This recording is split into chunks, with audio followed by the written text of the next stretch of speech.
今早起，台北上山一间国校外口呢，有一个查某人防指控讲，伊伫咧开直播翕这囡仔家入去学校。警方来到现场的时阵，查某人已经离开啊。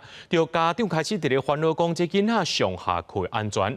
学校表示讲，因伫遐翕有其他意图，目前是抑阁唔知影。不过学校有先报警再来处理啊。也提醒大家，无经过人的同意，甲人乱翕是会犯法的。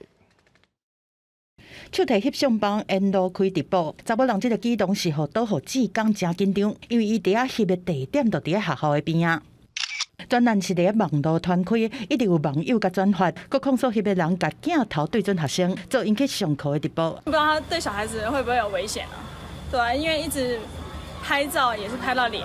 之前也有很多就是中国那边有贩卖器官或者是婴儿肾的新闻，所以看到就是这个消息的时候，我真的就是直接把这些事情就联想起来。代志发生伫台北市的松山，15早起7点外，当时学生要去学校上课的时间，在场的老师和志工拢阻止伊翕，双方因为安尼冤家，但是涉案人伫警方内进前就早一步离开。警方调阅监视器，确实有名女子手持自拍棒。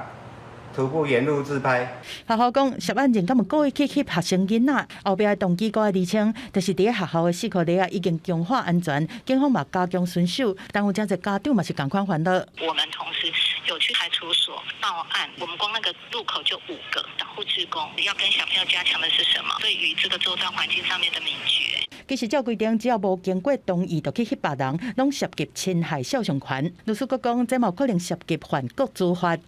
乱拍小孩的脸部肖像以及有滥用的状况，属于无故搜集及利用，恐怕会违反个资法，也可以请求侵害肖像权的损害赔偿。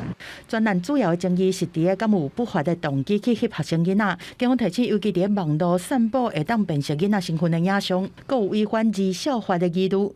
记者综合报道。